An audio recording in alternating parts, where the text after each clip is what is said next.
Bismillahirrahmanirrahim. Assalamualaikum warahmatullahi wabarakatuh. Alhamdulillah. Alhamdulillahilladzi ja'ala al-ilma taharatan lin-nufus wa nuran lil basair wa hadiyan ilal jannah. أشهد أن لا إله إلا الله وحده لا شريك له وأشهد أن محمدا عبده ورسوله صاحب البرهان اللهم صل وسلم على رسولك الكريم محمد صلى الله عليه وسلم وعلى آله وأصحابه ومن تبعه بإحسان إلى يوم الدين ثم أما بعد.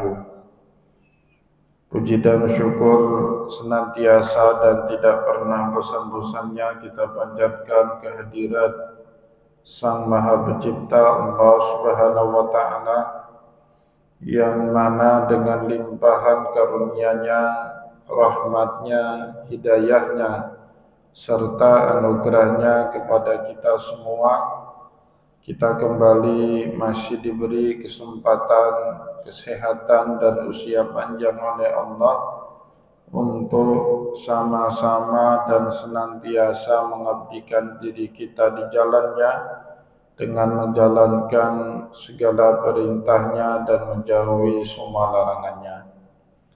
Salawat diringi salam juga tidak pernah lupa pula kita hanturkan kepada junjungan alam Nabi besar Muhammad sallallahu alaihi wasallam, di mana beliau telah bersabda dalam satu hadisnya, man arada dunya fa'alaihi bil ilmi wa man aradal akhirata fa'alaihi bil ilmi wa man aradahuma fa'alaihi bil ilmi. Barang siapa yang mau bahagia di dunia, caranya dengan ilmu, dan barang siapa yang mau bahagia di akhirat, juga caranya dengan ilmu. Dan bagi barang siapa saja yang mau bahagia di dunia dan akhirat, juga caranya dengan ilmu pengetahuan. Bapak Ibu kaum muslimin dan muslimat jamaah salat subuh yang diberkati dan dimuliakan oleh Allah, mari pada kesempatan subuh yang penuh dengan keberkahan ini, sambil kembali kita niat iktikaf di rumah Allah, mari sama-sama kita kembali melanjutkan pengajian kita dengan kitab Syajaratul Ma'arif karya Sultanul Ulama Imam Izzuddin bin Abdissalam rahimahullahu ta'ala anhu. Dan insyaallah pada kesempatan subuh kali ini kita kembali akan melanjutkan bacaan kita dengan pembahasan yang sama dengan pertemuan yang lalu, faslun fil i'tirafi bil isaah. Fasal adanya anjuran di dalam agama kita untuk mengakui kesalahan-kesalahan yang telah kita lakukan, baik kesalahan itu sesama dengan manusia, maka kalau kesalahan itu sesama manusia kita akui kesalahan tersebut dengan yang bersangkutan, atau dosa-dosa dan maksiat yang berkaitan dengan larangan Allah, maka Bapak Ibu pengakuan atau al-i'tirafu bil isaahnya hanya sebatas antara kita dengan Allah Subhanahu wa Ta'ala saja. Jadi di sini harus kita bisa bedakan antara az-dzunubu bin nasi waz-dzunubi rabbin nas. Dosa dengan sesama manusia dan juga dosa dengan Tuhannya manusia. Kalau dosa dan kesalahannya berkaitan dengan sesama manusia, tidak memada minta ampun kepada Allah, tapi tidak pernah minta maaf kepada yang bersangkutan. Dan juga sebaliknya, satu kekeliruan kalau kita punya dosa dengan Allah, terus kita obral dosa kita itu kepada orang lain, itu tidak baik juga. Karena dalam satu hadis Rasulullah SAW dengan tegas berkata, yaghtafiru lil jami' ma lam yakun mujahiran. Semua kita yang pernah melakukan perbuatan dosa pasti diampuni dosanya sama Allah, selama kita tidak pernah mengkampanyekan, mengendorsement atau menceritakan dosa itu kepada orang lain. Nah, itu yang menjadi kata kunci utamanya. Jadi kalau itu dosa antara kita dengan Allah, ya, seperti kita tidak sholat, ya, sudah tidak sholat juga tidak mau puasa di bulan Ramadan, tidak pernah menunaikan zakat, dan juga melakukan apa yang diharamkan sama Allah. Allah larang kita berjudi, kita main judi.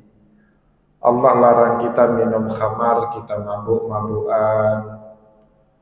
Allah larang kita berzina, kita main perempuan.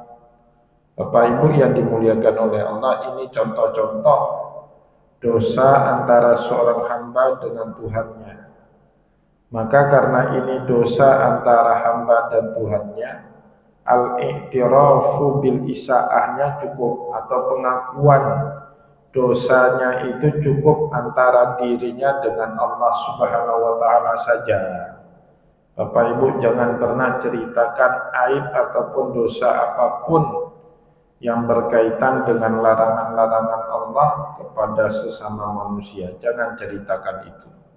Selama kita tidak menceritakannya kepada orang lain, tapi kita mengakui, ya Allah, kalau dengan kelemahanku di masa dahulu, di masa jahiliyah, aku melakukan perbuatan ini, perbuatan itu, niscaya Allah Subhanahu wa Ta'ala akan mengampuni dosa-dosa kita. Nah, itu Bapak Ibu yang pertama. Jadi al-i'tirafu bil isaah sangat tergantung, ya, kita buat dosanya dengan siapa. Apakah dengan Allah? Kalau yang kita dosain itu adalah Allah, maka pengakuannya hanya dengan Allah. Ya, dan di dalam Al-Quran kita banyak sekali mendapatkan cerita, ya, bagaimana orang-orang jahiliyah di masa lalu kemudian taubat, dapat hidayah, masuk Islam, kemudian mereka mendatangi Nabi, melakukan pengakuan-pengakuan dosa kepada Nabi, dan kemudian Allah Subhanahu wa Ta'ala pun mengampuni semua dosa yang pernah mereka lakukan. Misalnya Bapak Ibu bisa kita dapatkan cerita di dalam surat Ghafir ayat ke-11, di mana pada ayat tersebut Allah Subhanahu wa Ta'ala berfirman, qalu rabbana amattana snataini wa ahyaitana snataini.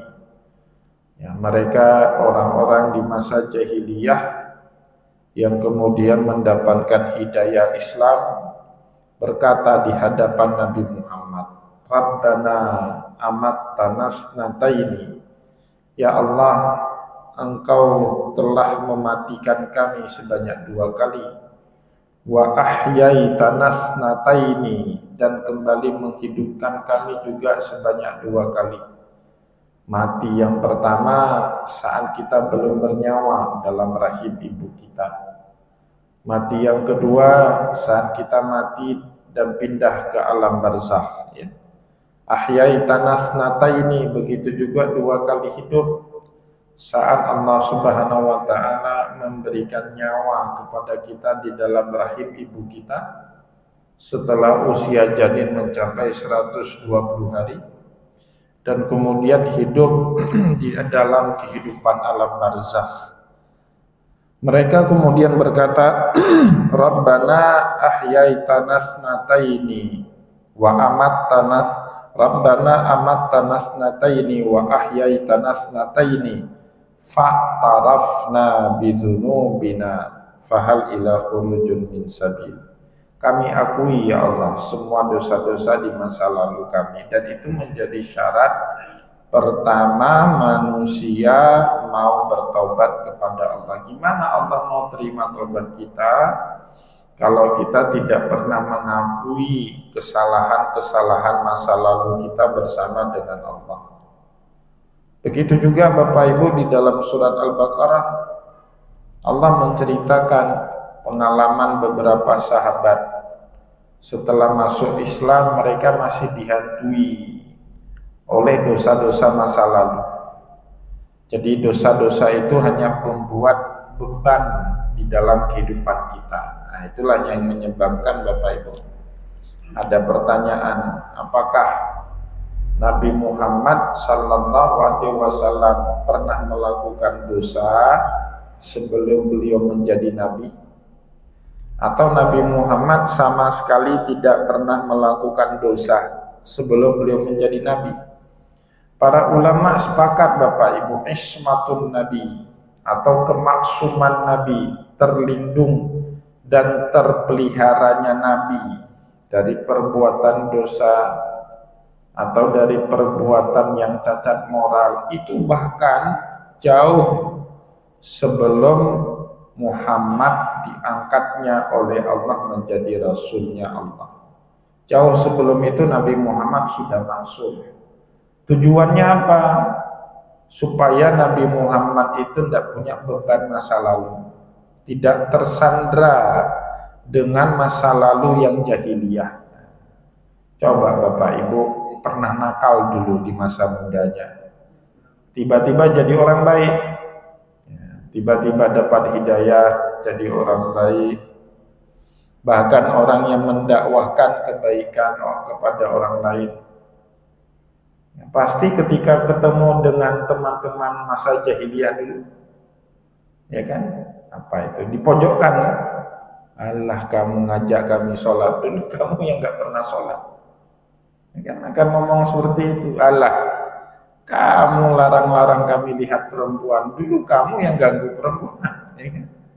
Dan itu menjadi beban dalam karir dakwahnya Nabi. Maka untuk kepentingan itu Bapak Ibu, Rasulullah terpelihara betul dari hal-hal tersebut walaupun beliau belum menjadi Rasul, belum menjadi Nabi. Tapi Allah jaga itu Rasulullah, ya, supaya apa? Tidak ada beban. Rasulullah Sallallahu Alaihi Wasallam saat mendakwahkan Islam kepada umatnya. Nah, jangankan jahiliyah kalilah Bapak Ibu, teman sebangku kuliah saja sama kita yang tahu sifat asli kita Bapak Ibu, kalau kita mau bicara sesuatu yang benar di hadapan dia kan diketawain kita itu, ya, diketawain kadang-kadang kita. Saya pernah itu lagi pengajian ketemu dengan teman 4 tahun di Mesir Pak, satu kamar sama beliau. Jadi dia tahu dari perilaku kita, kelakuan kita dari ujung rambut sampai ujung kaki dia tahu itu. Satu kali lagi pengajian di Masjid Oman, lagi enak-enaknya pengajian, tiba-tiba ada dia di depan. Masjid Oman kan dingin Pak ya, dingin, AC-nya sentral. Kayak nggak ada fungsi AC itu, keluar keringat saya, basah, ya, basah baju itu karena apa namanya, saking gemetarnya, saking takutnya saya.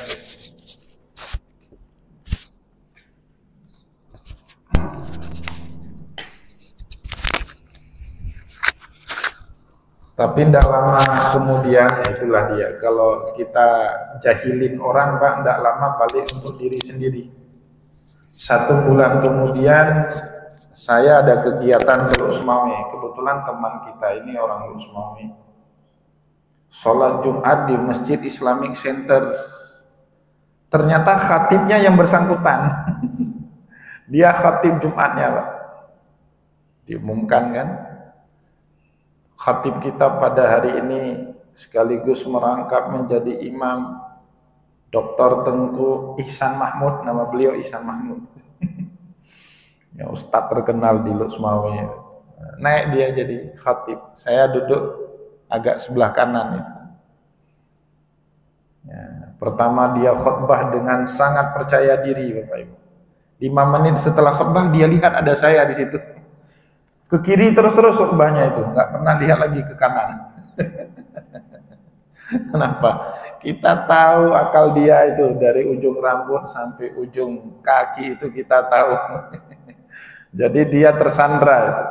Maka Rasulullah SAW dipelihara sama Allah, ya, dari perbuatan-perbuatan dosa, ya, dari perbuatan-perbuatan cacat moral, supaya apa? Supaya Nabi Muhammad SAW tidak tersandera oleh masa lalunya itu.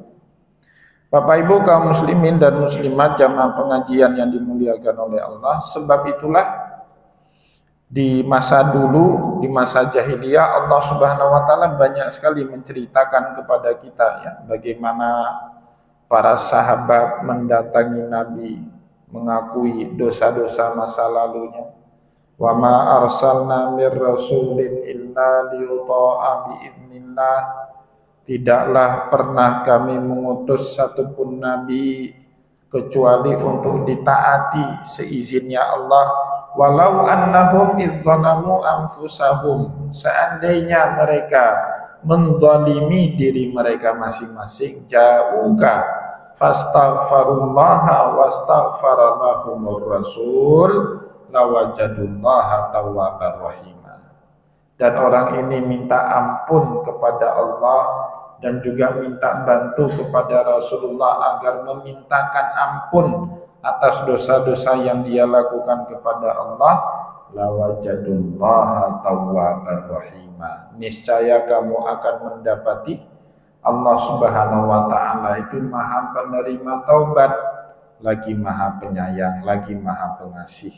Nah, dulu sering betul Bapak Ibu, para sahabat itu kan nggak sama semua. Ada yang baik seperti Abu Bakar, Umar, ada yang nakal, ya. Bahkan ada juga sahabat Nabi yang berzina seperti Ma'is Al-Ghamidiyah. Kalau tidak ada sahabat Nabi yang berzina, kita pada hari ini nggak tahu bagaimana cara menghukum penzina, bagaimana cara menghukum pemabuk, bagaimana cara menghukum penjudi. Yang kita tahu kenapa pemabuk itu dicambuk 40 kali, penjudi itu dicambuk 80 kali, penzina itu dicambuk 100 kali, karena di zaman itu ada sahabat-sahabat Nabi yang memang melakukan perbuatan-perbuatan tersebut. Di antara mereka taubat, dan di antara mereka ada juga yang dicambuk, yang dihukum sama Nabi. Ada lagi Bapak Ibu datang itu sahabat, dia buat pengakuan, ya Rasulullah, semua dosa sudah saya lakukan, yang belum satu, menyekutukan Allah. Nah, datang itu mengeluhkan masa silamnya kepada Rasulullah. Apa kata Nabi kemudian? Ittaqillaha haitsuma kunta.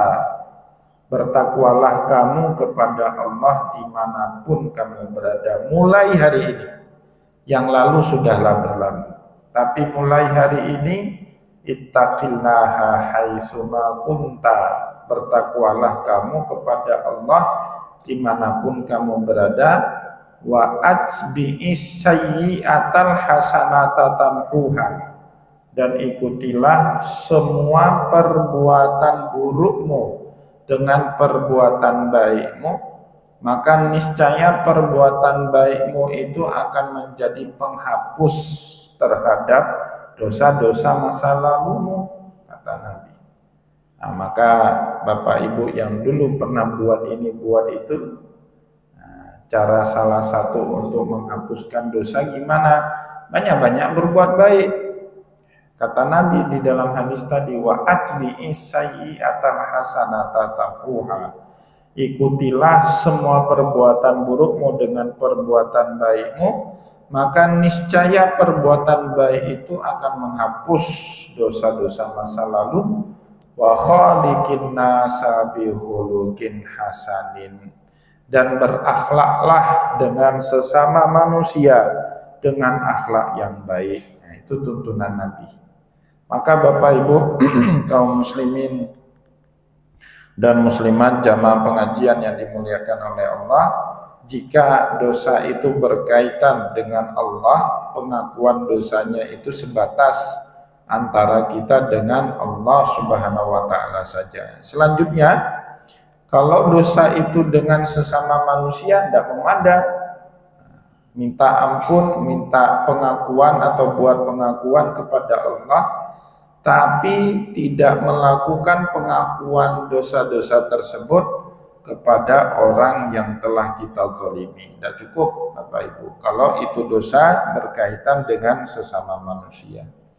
Maka di dalam kitab Syajaratul Ma'arif, Imam Izzuddin bin Abi Salam mencontohkan beberapa peristiwa di dalam Al-Quran, di mana jika dosanya berkaitan antara satu manusia dengan manusia yang lain, maka manusia ini harus minta maaf, harus mengakui atas dosa-dosanya kepada yang bersangkutan. Di antaranya firman Allah dalam surat Yusuf ayat 91. Qala Allahu Ta'ala, ya Allah Subhanahu wa taala berfirman menceritakannya saudara-saudara Yusuf yang pernah bersalah, yang pernah berdosa untuk membuang Yusuf puluhan tahun sebelumnya ke dalam satu sumur tua. Bapak Ibu yang dimuliakan oleh Allah, setelah berjalannya waktu, ternyata Yusuf itu selamat dan kemudian menjadi salah satu pejabat tinggi di Mesir, dan akhirnya saudara-saudara Yusuf bertemu kembali dengan Yusuf. Setelah beberapa lama berinteraksi, akhirnya mereka sadar kalau pejabat tinggi di Mesir itu saudara kandung mereka sendiri yang sudah mereka buang puluhan tahun yang lalu. Disitulah saudara-saudaranya Nabi Yusuf itu berkata, qalu tallahi laqad atharakallahu alaina wa in kunna la khati'in. Qalu tallah, mereka semua, maksudnya saudara-saudara Yusuf itu pada berkata tallah, demi Allah. Itu kalimat sumpah ya.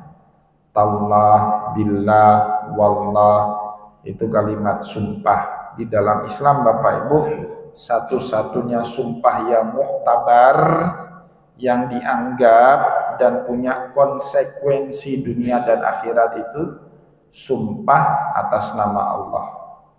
Nah, jadi Bapak Ibu kalau sudah disumpah atas nama Allah itu jangan main-main, ya, ada konsekuensinya. Ya, sumpah jabatan kah, apalagi sumpah persaksian yang berkaitan dengan hak orang lain di persidangan. Bapak Ibu jadi saksi disumpah, tapi Bapak Ibu memberikan sumpah palsu yang tidak sesuai dengan fakta, itu berat karena berkaitan langsung dengan hak-hak orang lain. Hati-hati, konsekuensinya dunia dan akhirat. Nah, maka saya sering bilang, bapak-bapak yang pernah disumpah, kalau sudah selesai dengan masa jabatannya, baiknya bayar kafarat. Baiknya bayar kafarat. Kenapa? Karena kita waktu disumpah dulu Bapak Ibu tidak benar-benar kali pun kita itu disumpahkan pakai Al-Quran di atas kepala. akan mementingkan kepentingan bangsa di atas kepentingan sendiri dan keluarga. Anak sakit di rumah sakit, mana ada kita hadir rapat, Bapak Ibu? Hadir apa enggak kalau anak di rumah sakit? Enggak. Ampun, hadir apa enggak dulu? Enggak. Anak di rumah sakit atau keponakan nikah di kampung, Pak. Di kantor lagi rapat penting. Yang mana kita pilih? Menghadiri pernikahan keponakan kan?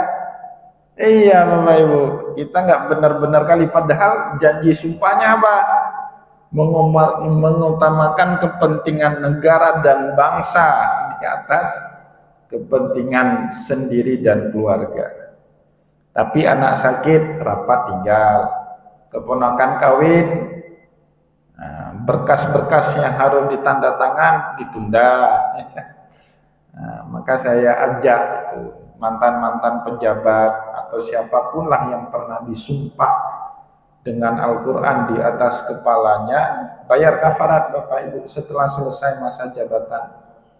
Dan itu kan ada tuntunannya di dalam Al-Quran, la yu'akhidhukumullahu billaghwi fi aymanikum walakin yu'akhidhukum bima aqadtumul ayman. Allah tidak pernah mengambil hirau sumpah yang kalian ucapkan untuk senda gurau, tapi yang Allah Subhanahu wa taala hitung sumpah yang benar-benar kalian ucapkan. Fakaffaratuhu it'amu asyarati masakin, dan jika ada perbuatan kalian yang tidak sesuai dengan sumpah, kafaratnya memberi makan 10 fakir miskin. Gampang Bapak Ibu. Min awsati ma tut'imuna ahlikum, sesuai dengan standar makanan setempat yang mengenyangkan. Kalau sekarang lebih kurang satu porsi yang mengenyangkan itu 20.000. Nah, cari 10 orang 200.000 cuman Bapak Ibu sekali sumpah. Nah, yang sayangnya, yang sialnya Bapak Ibu terlalu banyak disumpah. Seumur hidup 30 jabatan. Ya, kayak itu saya habis pengajian di Imasin, Pak. Di Imasin itu kan banyak pejabat itu, ada mantan bupati, ada mantan sekda. Datang itu, Ustaz, saya 35 kali disumpah, 35 kali bayar. Konsekuensi sering dapat jabatan ya seperti itu. Ya kan? Kita nggak benar-benar kali.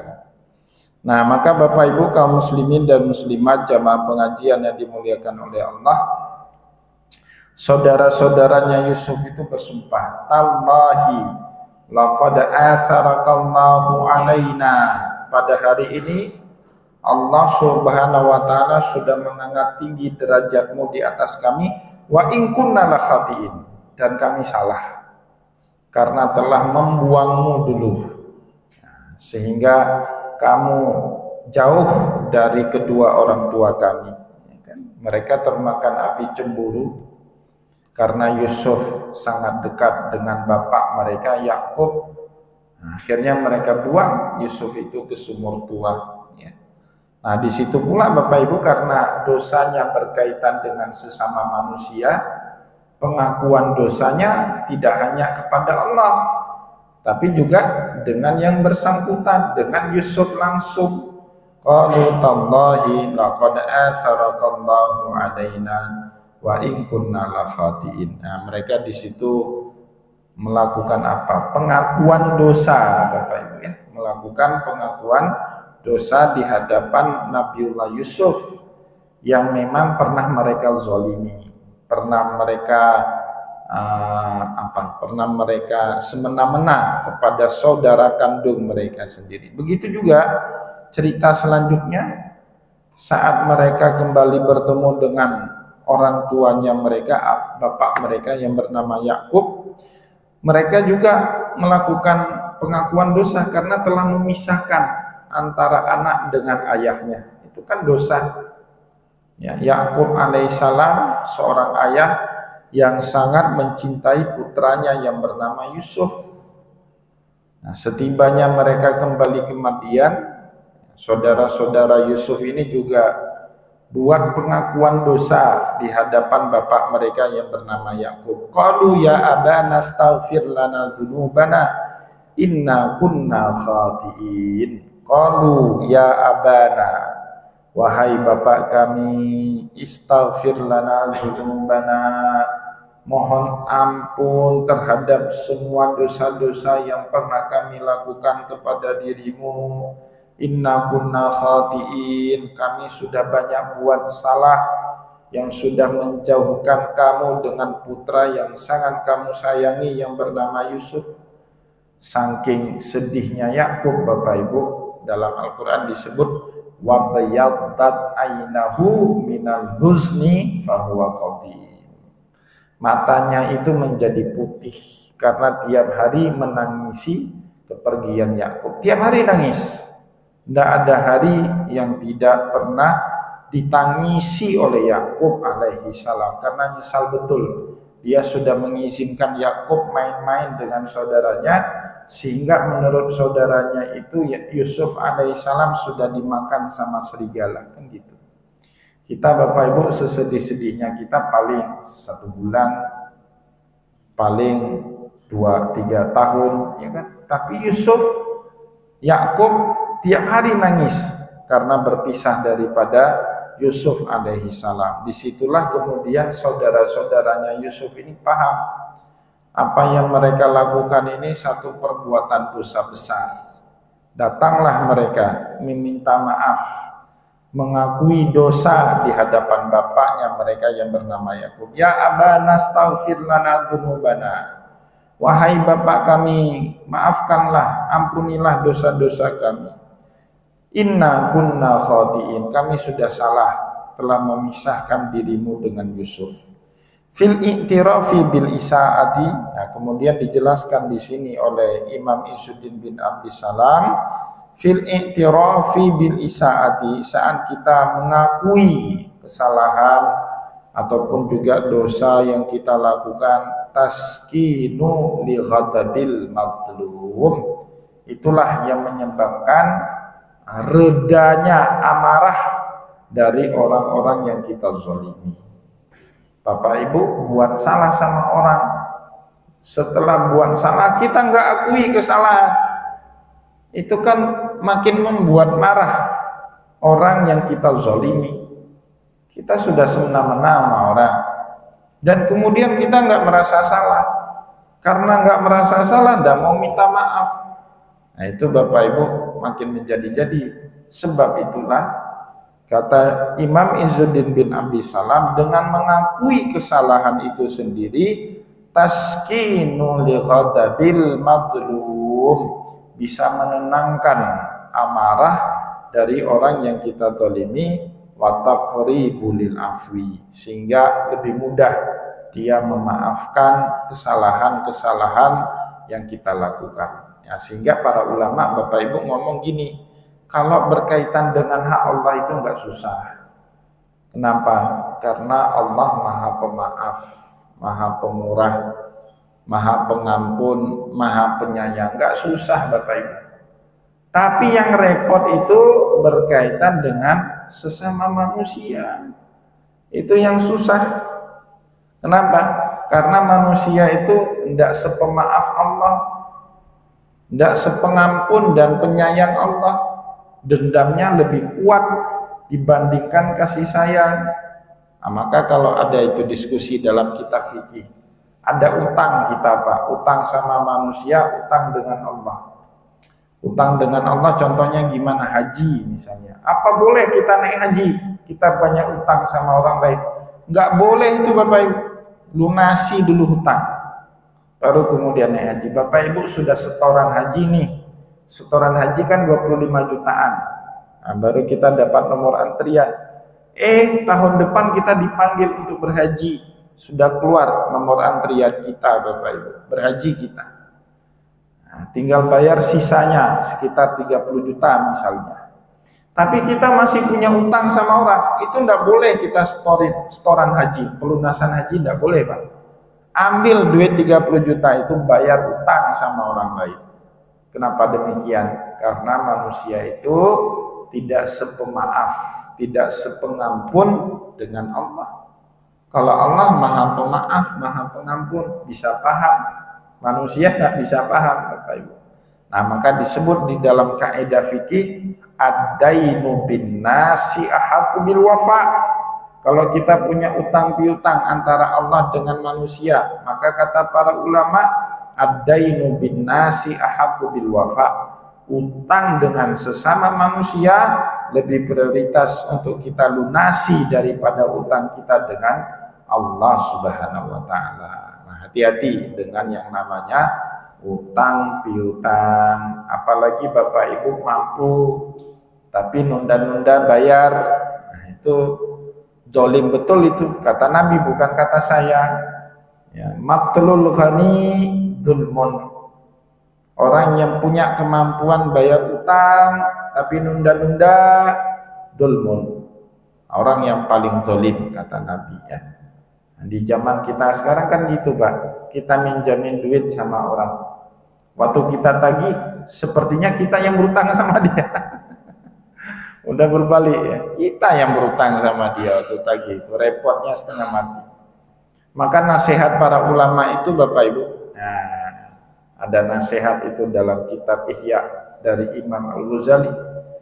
Kalau ada orang yang kita kenal, apakah saudara kita sendiri atau apakah teman kita sendiri, minta ngutang, minta pinjam uang, kalau kita mampu memberi atau mampu mengasih, kasih uang, jangan utangi. Beri dia uang, jangan utang. Kenapa? Kalau kita ngutangin uang kepada saudara atau kepada teman kita, kata Imam Al-Ghazali, kita akan kehilangan dua sekaligus.